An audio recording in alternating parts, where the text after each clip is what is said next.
This is OpenClaw, one of the fastest growing AI tools ever. People call it the closest thing to Jarvis ever created. It's a 24/7 AI employee that can actually work while you sleep. So, this is everything you need to know about OpenClaw.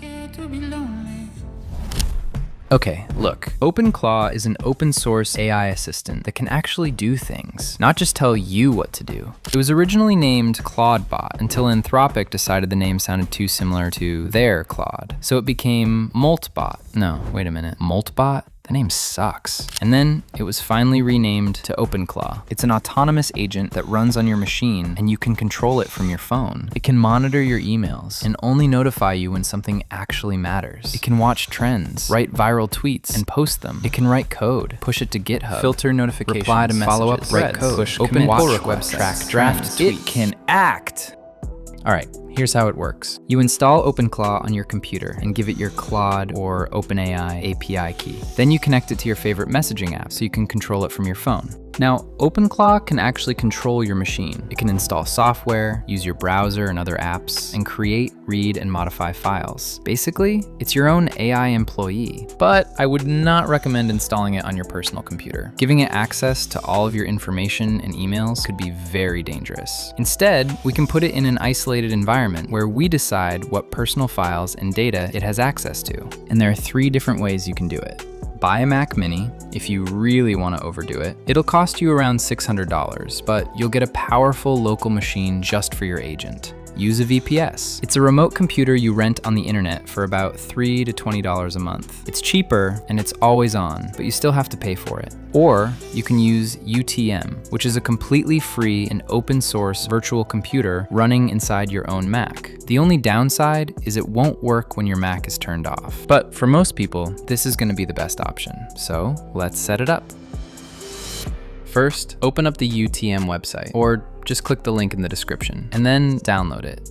It's a really simple app. Just click Create a new virtual machine, choose Virtualize, pick macOS 12 Plus, and I usually don't change anything else here. Just click Continue, Continue, Continue, and then click Save. Now, you just wait about an hour for it to download. Once it's downloaded, just run your virtual macOS. You'll have to set it up like a new Mac, but after that, it's basically a fresh computer running inside your machine. Now let's quickly download Chrome browser, so OpenClaw can control it later on.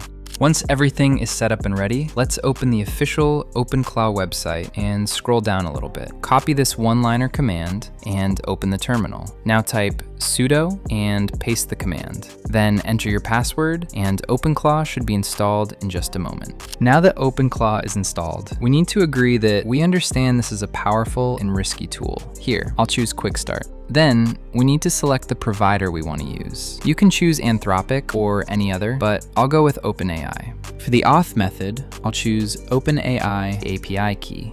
And here, we need to paste the API key. To get one, head over to platform.openai.com/API keys and create a new secret key. Copy it, go back to the terminal, and paste it in.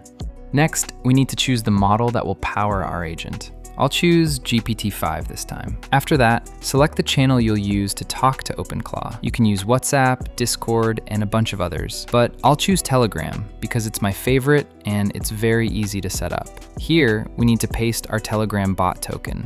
To get one, open Telegram and search for botfather. Click Start, then type the /newbot command. Give it any name you want. I'll call mine OpenClaw and choose a username that ends with bot. Once that's done, copy the API token it gives you. Go back to the terminal and paste it in. Next, it'll ask about configuring skills. I'll choose yes, then select NPM. You'll see a big list of skills your agent can use. If you know what these do, you can pick some, but I'll skip this for now to keep it simple. After that, just choose no for all the additional API keys. You can always add them later. Finally, choose Hatch in TUI, and OpenClaw is officially installed and set up. At this point, you can access it through the web interface on this port and chat with it like you normally would. Mine isn't responsive because I burned all my money testing it, but yours should be up and running. If you want to see more real-world use cases, what you can actually use this for, or how to run it with local models for a completely free setup, subscribe to the channel, and I'll see you in the next one.